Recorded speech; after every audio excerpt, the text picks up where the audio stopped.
오늘부터 요한복음 강해를 시작합니다. 오늘 들으실 말씀은요, 요한복음의 서론 부분에 해당이 되는데요. 이 서론은 1장 18절까지 이어집니다. 이 서론을 통해서 요한복음이 왜 기록되었는가, 그 백그라운드, 그 상황, 요한이 붓을 들어서 이 글을 쓸 때에 어떤 이유였는가를 여러분이 미리 알고 그 안에 정립이 되어 있어야지 이어지는 요한복음의 모든 내용들이 한 구슬로 꿰어지게 될 겁니다. 그렇기 때문에 이 서론은 조금 지루할지라도 여러분이 잘 머릿속에 박아놓고 가슴에 심어둬야 그 뒷내용들을 이해할 수 있는 아주 중요한 첫 단추가 될 것입니다. 먼저 요한복음이 언제 기록되었는가? 주후 90년에서 100년 사이에 기록된 것으로 추정합니다.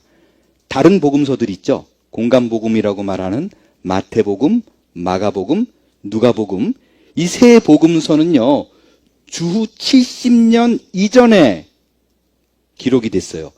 요한복음이 나왔을 땐 이미 이 기록들이 다 있었습니다.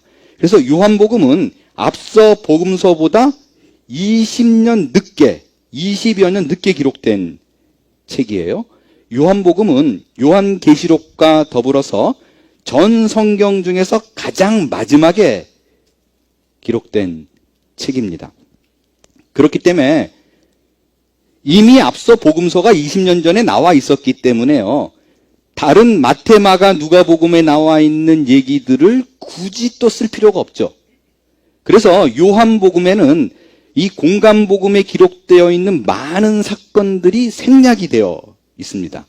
예를 들어서 예수님이 침례받은 거, 시험받은 거, 변화산 사건, 최후의 만찬, 겟세마네 동산의 기도, 승천, 이게 다 생략됐어요. 대신 요한복음에는 이런 게 없는 대신 예수님이 한 말이 무지하게 많이 나와요.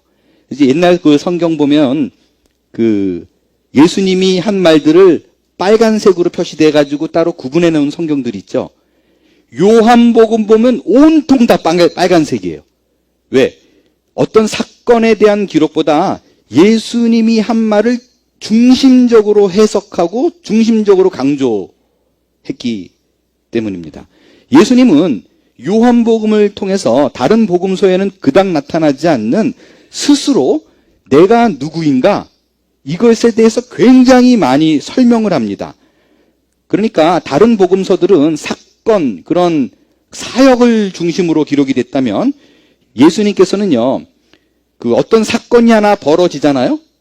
다른 복음서는 그걸 그냥 간단하게 정리하고 넘어가는데 그 사건을 주제 삼아서 이게 왜 있었는가, 이거를 내가 왜 행했는가, 이것이 있는 이유가 뭔가, 내가 누군가를 설명하는데 무지하게 시간을 많이 씁니다. 그래서 대중들을 설득하고 설명하고 묘사하고 막 이런 게 많아요. 이때 자주 나오는 표현이 내가 누군가를 얘기하기 때문에 I am something, 이 표현이 굉장히 많이 나옵니다. 그러니까 나는 무엇이다 라는 설명이 많아요. 예를 들어 볼까요? 여러분이 다 많이 익히 알고 있는 표현이 다 요한복음에 나오는 거예요. 나는 생명의 떡이다. 나는 세상의 빛이다. 나는 양의 문이다. 나는 선한 목자다. 나는 부활이요 생명이다. 나는 길이요 진리요 생명이다. 나는 참 포도나무다. 나는 I am something. 이게 요한복음에 무지하게 많이 나옵니다. 그래서 본인이 누구라는 것을 계속해서 설명을 해요. 왜 이런 설명이 필요했는가? 요한복음이 90에서 100년 사이에 기록됐잖아요. AD. 근데 예수님이 33살에 죽었어요. 그러니까 예수님이 죽은 후에 적어도 70년이 지난 후에 기록이 된 책이에요. 그러니까 초반에는 예수님이 계셨을 때, 사역 초반에는 예수님이 본인이 누군가를 다 설명을 했어요. 예수님이 돌아가셨어요. 70년이 흐르면서 예수가 누군가에 대한 막 이단 사상이 들어오고 별의별 얘기들이 무지하게 많이 대두가 됐어요. 여러분, 그 우리가 사도행전 공부해서 알잖아요. 사도여행, 그러니까 사도행전이 전도여행 다니면서 제일 많이 싸웠던 대상이 두 부류였었어요. 하나는 예수를 믿고 구원을 얻었지만 율법을 지켜야 된다라고 말하는 유대주의 기독교인들과 싸웠고요. 또 다른 하나는 영지주의자들이라고 얘기하죠. 그노시티즘, 그노시스를 강조된 그 영지주의자, 이 헬라 문화에 물든 사람들하고 무지하게 많이 싸웠었습니다. 바울이요, 싸움을 했을 때 계속 지속적으로 잘 버텨나갔잖아요. 근데 바울이 AD 67년에 디모데 후서를 마지막으로 쓰고 죽어요. 아니, 최전선에서 이단들하고 그 그노시시즘하고 막 그냥 막 싸웠던, 영지주의자들하고 싸웠던 바울이 죽었어요. 그로부터 20년이 훨씬 넘게 지난 시간에 요한이 보니까 이게 안 되겠다 싶은 거예요. 얼마나 많은 문제가 대두가 됐겠어요. 아무리 바울이 서신서를 통해 가지고 예수 그리스도가 하나님이고 뭐 이런 거 다 설명하고 신학적 논쟁으로 다 써놨는데 지금처럼 인쇄술이 발달된 게 아니잖아요. 그러니까 서신들이 많이 못 돌아다녀요. 그래서 예수가 누군가에 대한 여러 가지 문제들이 터졌는데 가장 많이 대두가 되는 게 뭐냐면 예수가 무슨 하나님이냐? 예수는 그냥 인간이다. 죽었지 않았느냐? 이거예요. 오케이, 예수가 기적 많이 행했어. 그거 다 받아들여.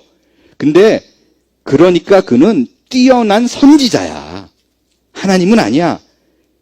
이것부터 시작해가지고 나중에 영지주의자들이 무슨 말까지 했냐면 하나님을 믿잖아요.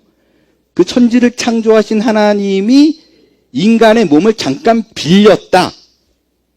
근데 십자가에 달려 죽기 전에 떠났다. 뭐 이러고 얘기해요.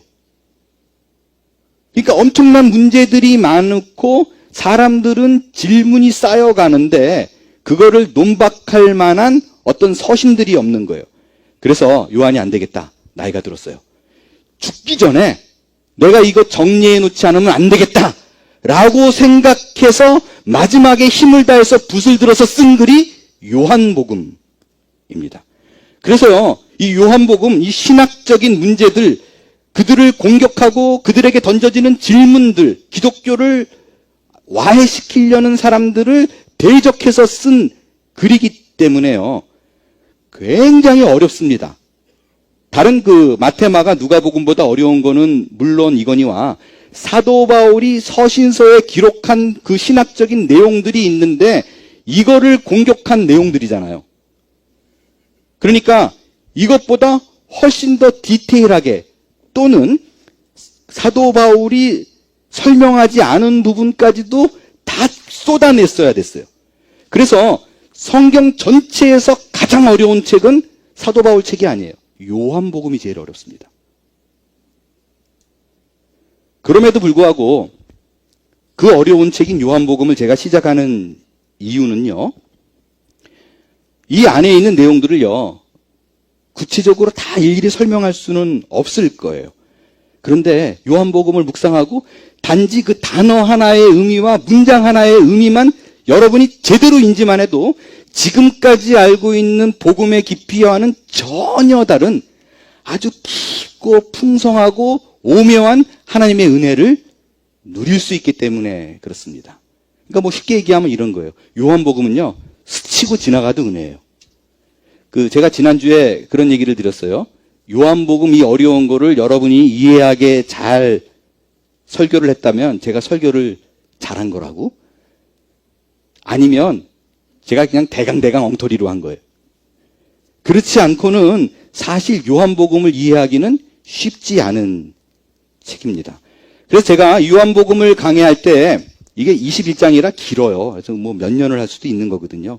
그래서 지금 생각으로는 그렇게 생각을 하고 있어요. 1장에서 12장까지 한번 하고 끊고 다른 시리즈를 하고 그 다음부터 13부터 21장까지 그렇게 이어보면 좀 도움이 되지 않을까 생각을 합니다. 그런데 뭐 몇몇 분들이 얘기하기를 끊는 것보다 이어가는 게 훨씬 더 내용 이해가 쉽다. 뭐 또 분위기 봐서 그렇게 생각이 되면 쭉 있던지 아니면 4번으로 쪼개든지 그 분위기가 상황을 봐서 제가 진행을 하도록 하겠습니다. 먼저 요한복음을 누가 썼는가? 왜 썼는가? 기록 목적을 좀 살펴볼 거예요. 자, 여러분, 요한복음의 저자, 요한복음을 누가 썼어요? 힌트를 드리면 마태복음은 마태가 썼어요. 누가복음은 누가가 썼어요. 요한복음은 누가 썼을까요? 요한이 썼어요. 요한이 썼어요. 근데 문제는 뭐냐면요. 성경에 나온 요한이 무지하게 많아요. 어떤 요한이 썼느냐라는 거예요. 우리가 잘 아는 예수님을 침례한 사람 있죠? 그 사람도 요한이에요. 침례 요한이라고 불러요. 베드로의 아버지 이름도 요한이에요. 그래서 여러분, 우리가 잘 아는 찬양 있죠? 요한의 아들 시몬아. 제가 설교할 때 노래 부르지 말라고 누가 얘기했는데 은혜가 안 된다고. anyway, 요한의 아들 시몬아 그랬으니까 시몬의 아버지, 베드로의 아버지는 요한이었었어요. 마가복음을 쓴 마가의 이름도 요한입니다. 마가라 하는 요한이라 그랬어요. 그래서 사실은 요한이 쓴 복음서는 2개예요. 마가도 요한이 썼으니까. 마지막으로 예수님의 12제자 중에 한 명이고 야고보의 형제로 알려져 있는 사도 요한입니다. 자, 멀티플 초이스예요. 1, 2, 3, 4. 그래서 1번, 2번, 3번, 4번. 누가 썼을까요? 4번 항상 마지막이 답이죠.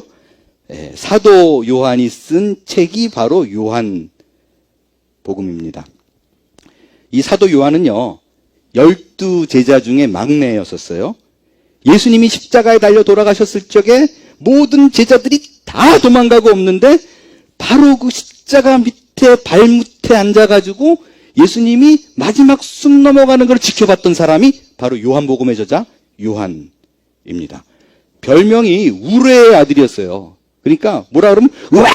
그러고 그냥 막 소리 지르는, 그 성격이 급해서 못 참아요. 그랬던 젊은 날의 요한이 변합니다. 뭘로요? 별명이 사랑의 사도로. 요한 1서, 요한 2서, 요한 3서 보면 계속 사랑을 얘기합니다. 그리고 우리가 흔히 그런 말 많이 하죠. 예수님의 12제자 모두가 다 순교했습니다 라고 얘기하는데 그 사실이 아니에요. 요한은 90이 넘도록 살다가 자연사 했습니다. 그게 요한이에요. 요한이 그 나이 들어서 그 마지막 순간에 왜 이 복음을 썼는가, 기록한 목적이 뭔가, 말씀드린 대로 요한은 안타까운 마음이 있었어요. 예수가 인간이 아니라 예수가 곧 하나님이다 라는 거를 기록하기 위해서 썼던 거예요. 근데 예수가 하나님이래요. So what? 별 느낌이 없는 거예요. 그가 예수가 하나님이라는 거를 왜 요한복음에서 주구장창 기록했는가? 이거를요, 요한은 아예 내가 이 책을 쓴 목적을 요한복음 안에 써놨어요. 그 기록 목적이 뭐냐면 요한복음 20장 31절에 보니까 오직 이것을 기록함은, 요한복음을 내가 쓴 이유는, 목적은 너희로 예수께서 하나님의 아들 그리스도이심을 믿게 하려 함이요, 또 너희로 믿고 그 이름을 힘입어 생명을 얻게 하려 하심이라. 이게 이유예요. 그러니까 예수가 하나님이다 라는 것에 그치지 않고 예수가 너희가 늘 기다리고 사모했던 그 메시아야, 그리스도야. 예수가 그리스도라는 말의 의미는 뭐냐면 너희는 항상 구원자를 그리워했지, 그분은 하나님이신데 그가 이 땅에서 사역을 한 이유는 뭐냐면 너희를 구원하기 위해서야 라는 것을 강조하기 위해서 이 책을 쓴 겁니다. 그가 이 땅에 내려와서 십자가를 졌어, 생명까지 다 내줬어. 왜인지 알아? 그 사랑을 너희에게 표현한 거야. 그가 구원자라는 것을 요한복음은 끊임없이 말씀을 통해서 증거합니다. 그런데 그 대표적인 게 뭐냐면요, 요한복음에는 예수님의 표적 7가지가 나옵니다. 여러분이 잘 아는 표적. 제일 예수님이 이 땅에 오셨을 적에 제일 먼저 한 표적이 뭐예요? 물이 변하여 포도주 된 가나안 혼인잔치 그거예요. 그리고 마지막 7번째 기적이 뭐냐면 나사로가 무덤에서 걸어 나오는, 살아나오는 기적입니다. 그러니까 물이 변하여 포도주가 되었다는 그 작은 기적, 뭐 작은 것도 아니지만 그런 것부터 시작해가지고 점점점 이분이 얼마나 능력이 대단한 하나님인가를 증거하다가 마지막에는 뭐냐면 이분의 능력은 죽음을 깨고 일으키시는 분이다. 너희가 사망으로 죽을지라도 그 사망의 권세를 깨고 일으킬 수 있는 능력이 있는 분이 예수야. 그분이 하나님이야. 라고 설명을 하고 있는 것입니다. 구체적인 건 제가 이제 진행하면서 표적을 다룰 때 얘기를 좀 할 거예요. 제가 다시 말씀을 드리지만 이 18절까지는 서론이라 좀 지루하지만 에피소드로 이제 들어가잖아요. 그 사건, 사역 뭐 이런 걸로 들어가면 조금 흥미가 생길 거예요. 그러면 본격적으로 오늘 본문을 중심으로요. 예수가 하나님의 아들이라는 것은 무엇을 의미하는가라는 거예요. 오늘 성경의 표현대로 말씀의 의미가 뭐냐라는 거예요. 1절에 보면 이렇게 써 있어요. 태초에 말씀이 있는데 이 말씀이 본래 하나님과 함께 있었대요. 그런데 이 말씀이 곧 하나님이시다라고 얘기를 해요.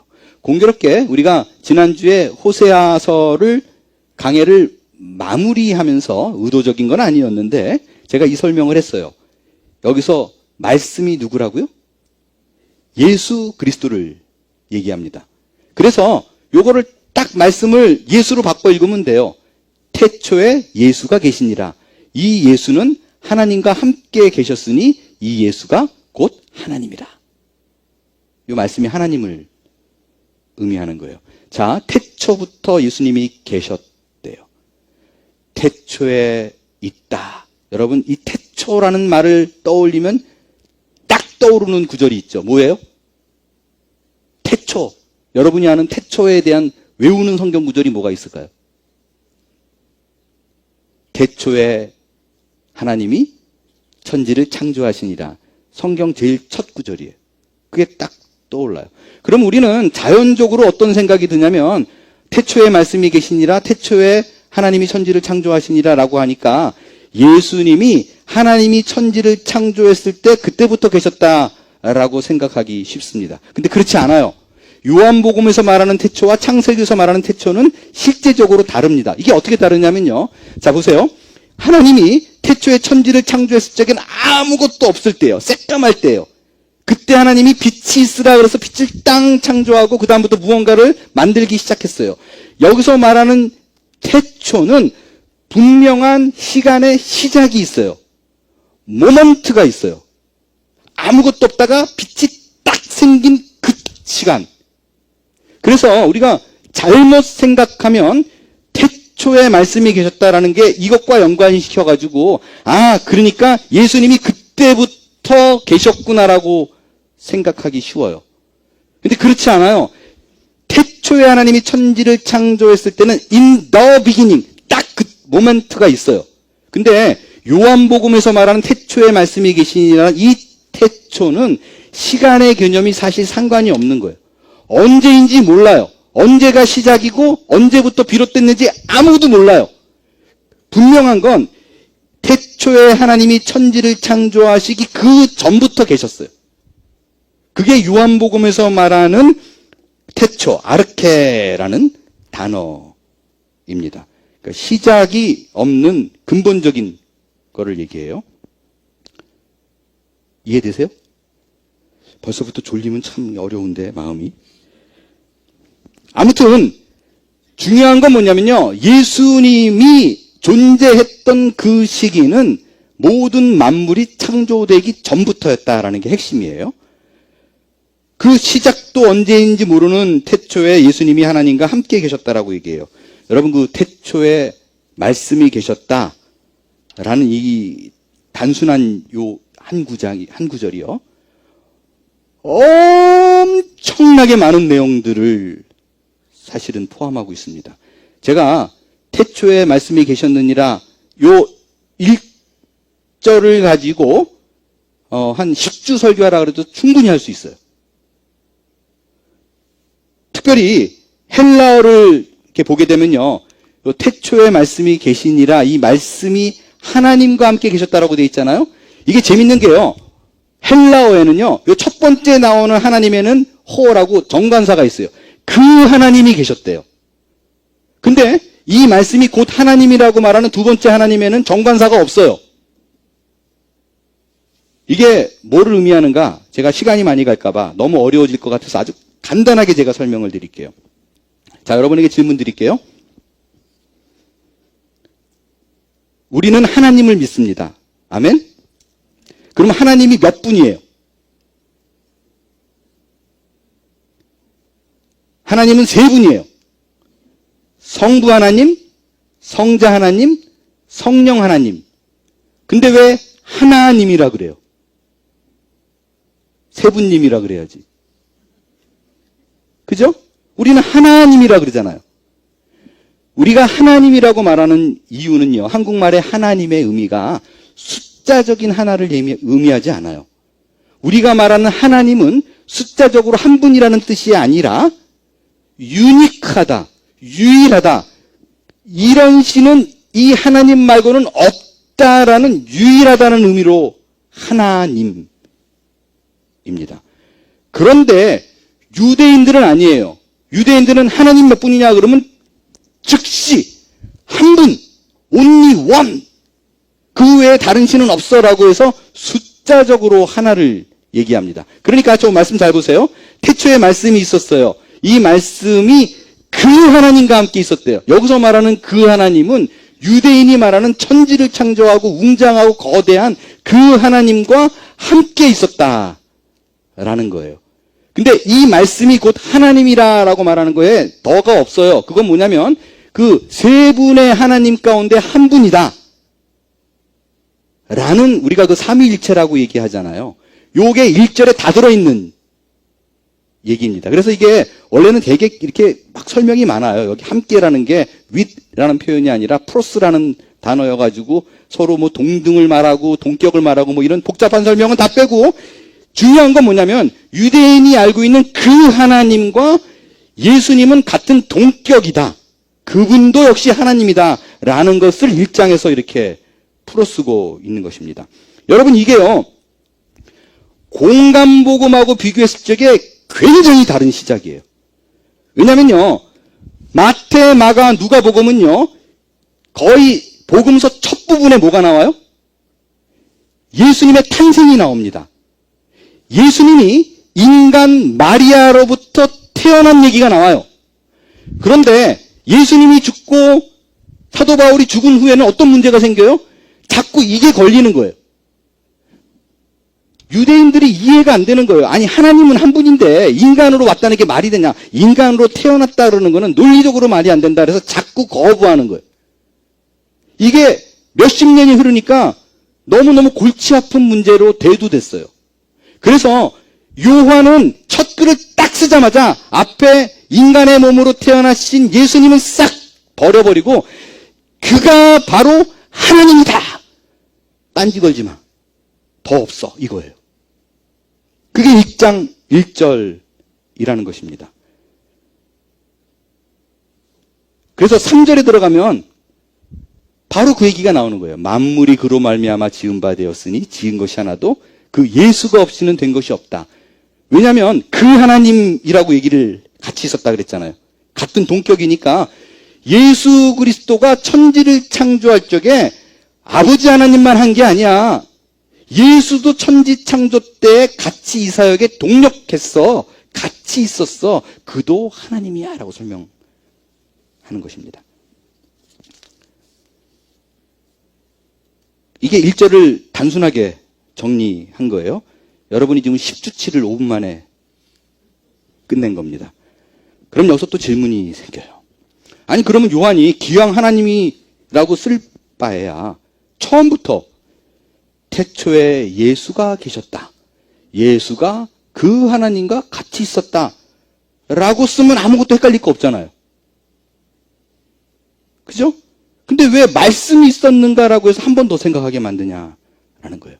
여러분, 이 요한이요 1절을 시작하면서 태초에 말씀이 있었다, 말씀이 하나님과 계셨다라는 이 표현이요, 진짜 기가 막힌 표현입니다. 엄청 대단한 표현이에요. 이게 왜 대단한 표현이냐? 속된 말로요, 신의 한 수예요. 우와!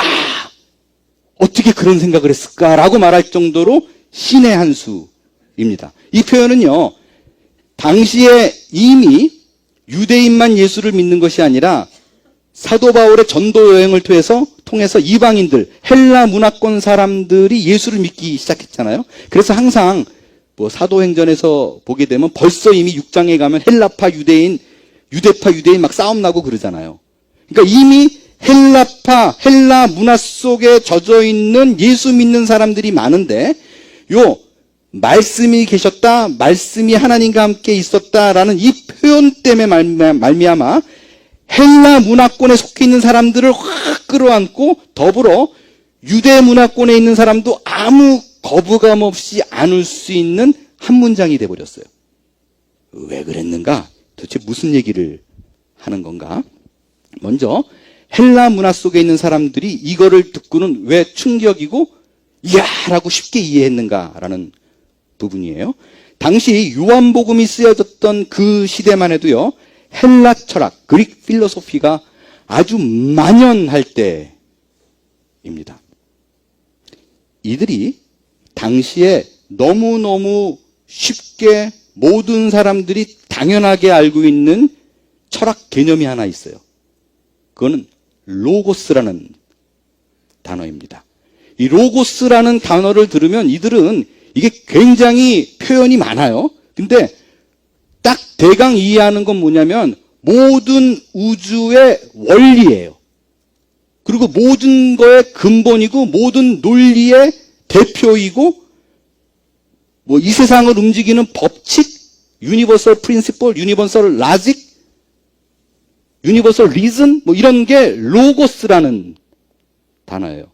그래서요, 헬라 문화에 젖어 있는 사람들은요, 로고스라고 들으면 어떤 생각을 하냐면요, 우리가 눈에 보이지 않는 그런 영적인 질서들이 있잖아요.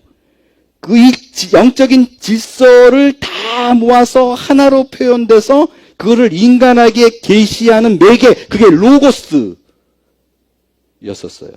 우주의 많은 진리와 생각들을 쫙 모아서 인간에게 전해주는 게 로고스였었다고요.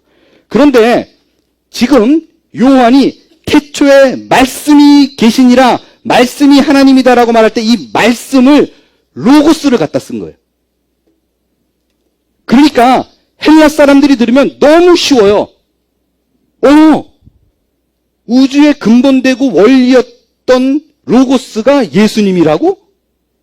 그러니까 요한이 말씀, 이 로고스라는 단어를 쓰면서 태초에 하나님과 계셨고 그분이 하나님이다라고 얘기를 하니까 어떤 얘기가 됐냐면, 너희들이 맨날 로고스 그랬잖아. 로고스를 통해서 우리가 구원 얻을 수 있고, 로고스를 통해서 말미암아 지식으로 말미암아 우리가 구원에 이르고, 너희들이 항상 얘기한 그 로고스가 예수라고.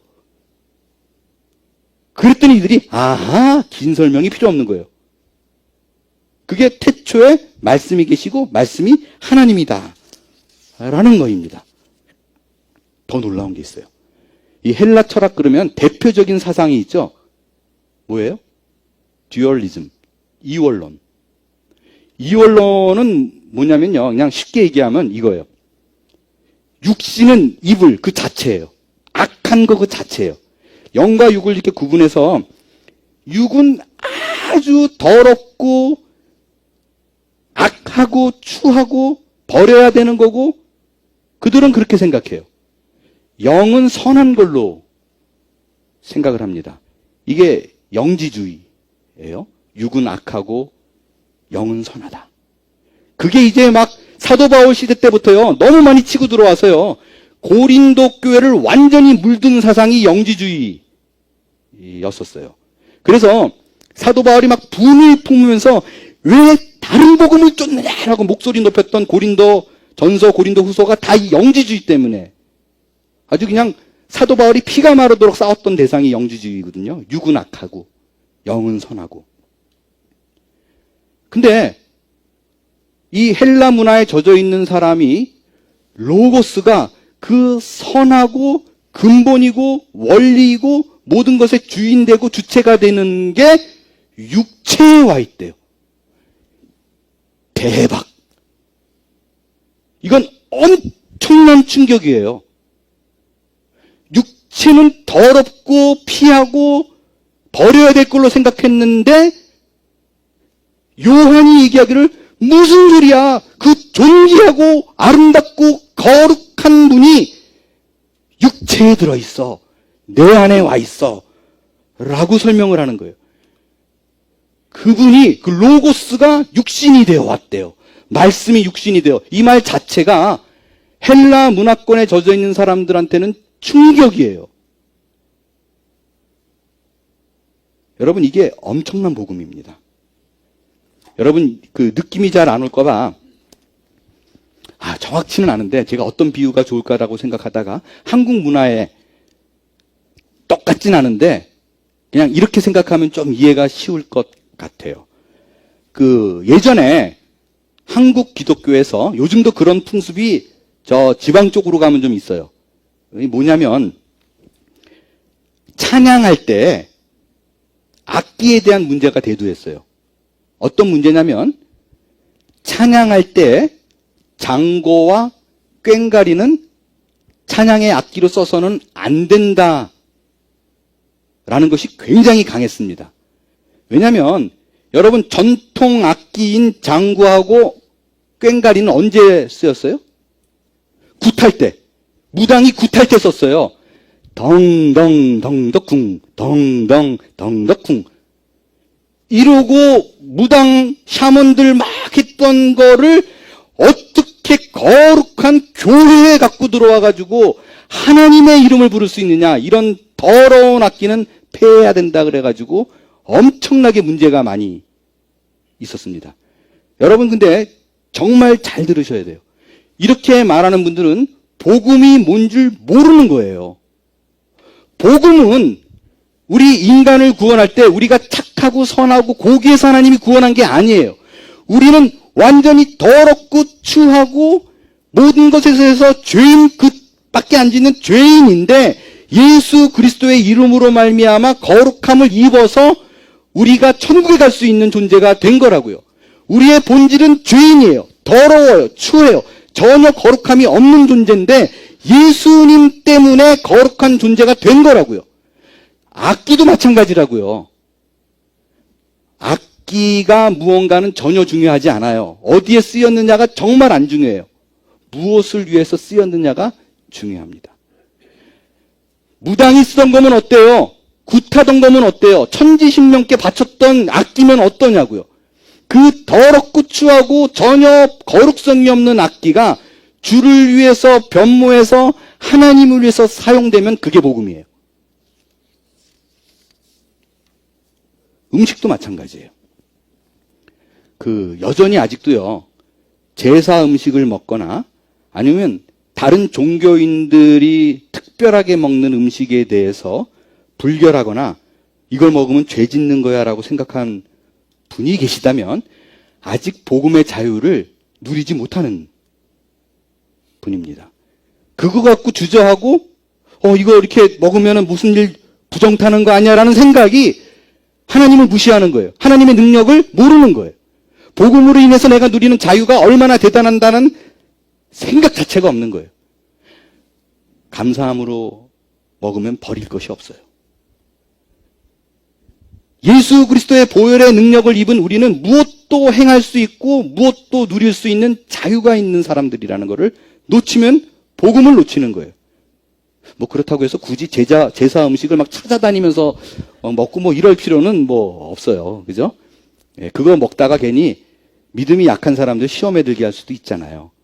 굳이 그럴 필요는 없지만 그거를 먹는 사람에 대해서 저거 말이 돼? 저 제사 음식인데. 저거 말이 돼? 다른 이방신들 먹는 사람들이 먹는 건데. 복음을 모르는 겁니다. 그러니까 하나님을 안타깝게 만드는 거예요. 마찬가지로 요한 시대에 이 헬라 철학에 물들고 있는 사람들이 육체를 악한 것으로 여겼어요. 그래서 그 육체에게 고난을 주고 육체를 해하게 하고 육체를 자꾸 힘들게 하는 것이 거룩으로 가는 길이라고 여겼어요. 그래서 그 수도원 영성, 캐톨릭 영성이 다 이런 금욕주의예요. 어떤 절기만 되면 자꾸 나를 육체를 함하게 해요. 그러니까 해해요. 피곤하게 해요. 힘들게 하고 아파해야지만이 내가 주의 거룩에 동참하는 거라고 생각을 해요. 이거에 많은 종교 개혁자들이 아주 사색을 했어요. 특별히 칼빈, 쯔빙글리 이런 사람들은요, 사순절에 금식한다라는 것에 대해서 엄청나게 반대했어요. 왜냐하면 금식이 나쁜 게 아니에요. 금식이 하나님, 나는 하나님을 의지합니다 라는 의미의 금식이면 좋은데, 이들이 절기 때 하는 금식들은 내가 주 예수 그리스도의 고난에 동참해서 나를 피하게 하고 해하게 하고 힘들게 해서 이런 방법을 통해서 내가 주의 거룩에 갈 수 있는 길이라고 여겼어요. 이런 게 자꾸 물들어가니까 이 켈빈, 쯔빙글리 이런 사람들이, 특히 쯔빙글리는 되게 웃긴 게요. 칼빈은 금식 필요 없다라고 얘기했지만 쯔빙글리는 이 사순절 때 일부러 소세지 막 먹고 다녔어요. 헷갈리지 말라고. 너희를 거룩하게 하는 것은 육체를 해하게 하는 것에 있지 않아. 예수 그리스도만이 너희를 거룩해 하고 깨끗하게 하는 힘이야. 이 메시지를 전해주기 위해서요. 였습니다. 그러니까 말씀이 육신이 되었어. 이게 우리는 그냥 뭐 그런가 보다 하지만 헬라 문화권에 가진 사람들은 기가 막힌 얘기예요, 이게. 난 이게 육신이 더럽고 추한 건 줄 알았는데 그분이 들어와서 나를 거룩하게 변모시킨 거구나. 그게 믿음 하나면 족하구나가 그들을 꽉 묶고 있는 족쇄에서 완전히 풀리게 만드는 말씀이었었어요. 이번엔 유대 문화를 가진 자들에게 이게 왜 쉬운 표현인가 말씀드릴게요. 이건 좀 어렵지 않아요. 자, 하나님이 천지를 창조할 때 뭘로 창조했어요? 말씀으로 창조했어요. 빛이 있으라 그랬더니 빛이 있었어요. 그러니까 이들은 예수님이 말씀이다 라는 얘기를 들으면 너무 쉬워요. 말씀으로 창조됐잖아요. 그러니까 예수님이 그렇게 천지를 창조할 수 있는, 만물을 만들 수 있는 능력이 있는 분이구나라는 것이 자연스럽게 연결이 됩니다. 또한 유대인들은요, 구원을 어떻게 하면 받을 수 있다고 생각해요? 구원을 얻을 수 있는 유일한 길, 율법을 지켜야지 구원을 얻는다고 생각했어요. 율법에 순종해야 구원을 얻었어요. 율법을 따라야 구원을 얻었어요. 율법이 곧 뭐예요? 하나님의 말씀이에요. 근데 말씀이 예수 그리스도래요. 그러니까 하나도 안 어려워요. 아하, 예전에 내가 율법을 쫓았지만 말씀이 예수라면 예수님을 쫓으면 구원 얻는 거네? 예수님이 하는 말에 순종하면 구원이 되는 거네? easy. 이런 이유로 말씀이 곧 하나님이다 라는 이 요한의 선언이 헬라 문화권에 있는 사람들, 유대 문화권에 있는 사람들을 확 끌어안아가지고 예수님만이 유일한 하나님이요 구원주다라는 것을 기가 막히게 설명한 거예요. 마지막으로 빛의 의미에 대해서 간단히 살펴볼게요. 4절과 5절에 보면 예수 그리스도를 빛으로 묘사해요. 빛이 비치되 어둠이 깨닫지 못하더라고 얘기합니다. 빛이 뭐를 말하는가? 이 빛의 역할, 빛의 의미를 가장 잘 알 수 있는 거는요, 그 창세기에 나오는 빛이 창조됐을 때의 그 역할, 그 분위기를 알면, 아, 요한이 그래서 예수님을 빛이라고 얘기했구나라고 알 수 있어요. 자, 흑암에 있는 가운데 하나님이 빛을 창조했어요. 어떤 일이 벌어져요? 어둠이 확 물러갔어요. 두 번째로 어떤 일이 벌어지냐면 땅에 있는 죽은 것 같았던 채소, 열매들이 소생합니다. 살아납니다. 이 두 가지가 핵심적인 빛의 역할이에요. 하나는 어둠을 물러가게 합니다. 또 하나는 죽었던 것을 소생케 합니다. 요한이 예수님을 빛이라고 표현했던 건 바로 이런 의미입니다. 예수님이, 그 하나님이 말씀으로 이 땅에 오셨을 때 어떤 일이 일어나느냐? 이 땅의 모든 악한 어둠의 세력들이 물러나게 될 것입니다. 또 하나는 죽었던 우리의 영혼이 소생케 될 거예요. 물론 요한이 여기서 말하는 빛과 창세기에 말하는 빛은 달라요. 왜냐하면 창세기에 말하는 빛은 성부 하나님이 창조한 거잖아요. 그렇죠? 그러니까 이 빛이 예수님 그 빛이다라 그러면 안 돼요. 왜냐하면 예수님은 하나님이 창조한 게 아니에요. 다만 창세기에서 빛의 역할과 의미를 비추어 봤을 때 요한이 그 내용을 갖다 쓴 거예요. 빛은 창세기에 보니까 어둠이 물러가고 죽은 게 소생케 된대. 아, 이게 좋겠다. 그래서 예수님을 빛으로 표현한 겁니다. 특별히 5절에 어둠이 깨닫지 못하더라 라는 부분을 제가 원어로 살펴봤어요. 깨닫지 못하더라 라는 단어가 카탈람바노, 이기지 못하더라 라는 뜻입니다. 어둠이 이기지 못해요. 어둠이 싸워서 겨루는 게 아니라 이기지 못해요. 여러분, 예수가 빛이라는 표현이 딱 이 얘기예요. 예수가 우리 안에 찾아오면 우리 안에 숨어있는 모든 어둠의 세력들이 결코 그를 이기지 못할 것입니다. 그분이 나를 찾아오면, 그분이 나를 지배하면 그 빛을 결코 어둠이 뚫고 나가지 못해요.